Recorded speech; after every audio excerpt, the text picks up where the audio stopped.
Chef Michael Smith. Hey. You are known as a grill master. You cook so much on an open flame. I do. Yeah. I cooked my whole life on an open flame. Yes. I love it. But just to kind of celebrate that, you've got a new cookbook out. Do I ever? Yes, you do. Hey! Wood fire and smoke recipes and techniques for wood-fired cooking. Huge congratulations on this absolutely stunning book. Mary, I feel like I put my entire life into that book. Yeah. I've just spent the last 10 years, as you know, on Prince Edward Island with my family, running a hell of a restaurant. Yeah. We grow everything we serve at the Inn at Bay Fortune, and we cook it all with live fire. 15 fires a day for 10 years. Can you even? Like, it's amazing. So much. I mean, like anything in life, the true learning is in the doing. Yeah. 10 years of doing. So this book is chock-a-block full of real. It's also for anybody who likes cooking in your backyard, any kind of grilling, whatever. But if you want to elevate it even further, you can do that too. That's the thing. There is so much knowledge distilled into these pages that clearly you have learned so much, and it's absolutely stunning. Thanght you. Mary, I brought you something. You brought me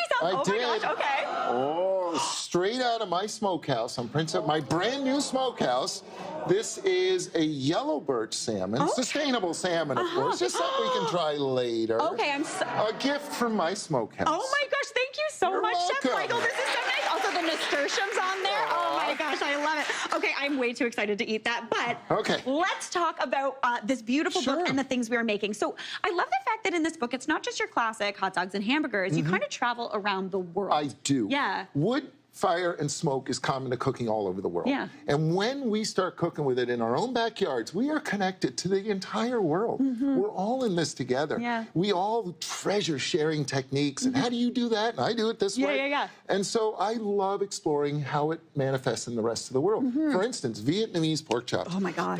One of the methods here is we flatten these pork chops down. Yeah, so good. Flatten them down so they grill very quickly. And we serve them, instead of with potatoes and everything, a nice, bright, vibrant salad. So meat is really more the condiment in this style of cooking. You see that throughout the world, where meat is the extra, the addition, the garnish. It's the cherry on top. The cherry on top, exactly. I love that. Here's another example, grilled ratatouille. We're all familiar with ratatouille. Super simple, old-fashioned, my favorite movie too. Oh, me too. And so you just take all those vegetables, and there's a certain way of grilling each vegetable. There's lots of insight. For instance, an eggplant, you know what it's like when we hit that texture, that kind of custardy. I love one of my favorites. I love Michael Smith. There you go. So lots from around the world. Simple, elevated. You want to smoke brisket? That's in the book. All kinds of stuff. I love the fact that you can really tell that smoke is an ingredient. I think a lot of people don't think of heat as the ingredient, but it adds so much flavor. But now we're going to move over kind of to like Middle East, Mediterranean. What are we doing here? So here we are in the Middle East. We're going to make some koftas. Oh, yeah. This is one of the fascinating things about the world of fire and flame is all over the world, every culture has figured out a way to cram meat on a stick and grill it. I mean, it's simple, right? So this one happens to be loaded with Mediterranean flavors. First, we're just going to mix up the meat itself. This is ground lamb. Oh, nice. Okay, right on. Yeah. My mom loves lamb in general. I'm going to season it with garlic, with onion, touch of cumin. This is all very Middle Eastern. I love how punchy you make your flavors. I am not a subtle cook. You are not a subtle cook. I am not a subtle cook. I am a big, bold flavor guy. You know, I'm in awe of chefs that can just be so subtle with all that. But I want to make my statement. Me too. I hope they can hear me out back there. A little bit of smoked paprika. Reinforce that smokiness. We actually make our own at the end. And you know what this is. Oh, is that? What was that? Yeah. That's the good stuff. Pomegranate molasses. This is such a common sweetener in Middle Eastern cooking. This, you might say it's like the honey, perhaps, of that region. It's also a lot more available than it used to be. It is. Yeah. That's one of the wonderful things about cooking in Canada. Look at all the stuff on our shelves. That is amazing.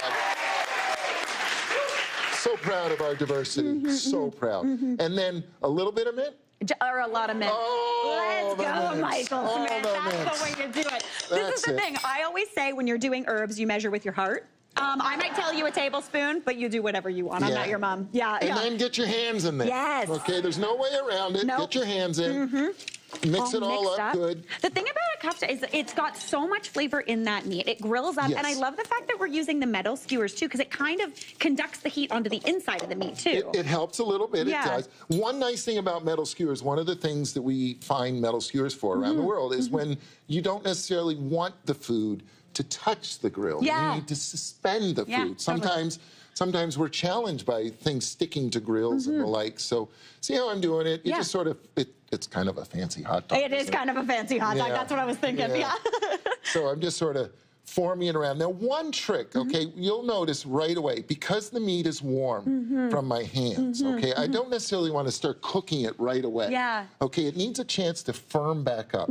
So we put these into the fridge for a while. Okay, cool. Okay, right on. So these just came out of the fridge. Okay. My hands are still dirty, so I'm okay You're touching. good to go. You're good to go. Okay, so on we go.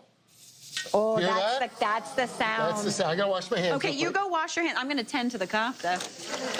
I love serving up something like this because we've got all that deliciousness, but we're gonna serve it up with a little bit of labna, right? Yeah. Let's do that. Let's talk labna. It's a very common way of serving koftas and things like that. Labna, of course, is thickened yogurt, drained yogurt. Yeah. So I'm starting with a whole fat, plain, real yogurt. Yeah. Okay. My kids eat yogurt every single day. We love yogurt. That is one of the healthiest choices I've ever made in my life. Yeah. Okay. Anyway, didn't I just screw that up? A little bit. Listen, know what happens? You can do whatever you want in this kitchen, Michael Smith. So what I should have done was mix the preserved lemon, that beautiful savory flavor. Sumac, we harvest this on the island.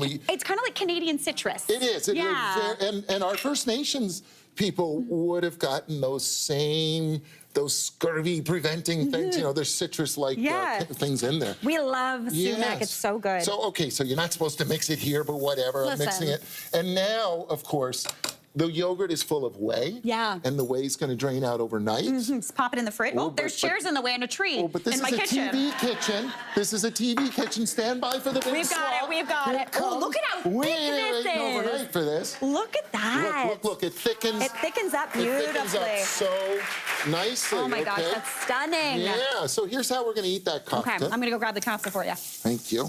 Take a couple of lettuce leaves. Again, the magic of TV. We've got a big platter already done. Imagine. Yeah.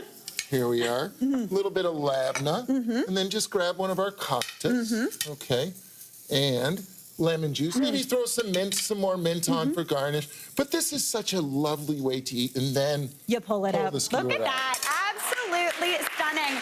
Michael Smith, I am so excited about this. Thank you for my fish. I've never been gifted fish before. Aww. This is so nice. It's honestly, you know the way to my heart. And I think you also know the way to the audience's heart, because to the audience, thanks to Chef Michael, you're all going home with a copy of his new book, Wood Fire and Smoke. Hey, Mary here. What did you think? Drop your comments below, and don't forget to like and subscribe for more of the good stuff.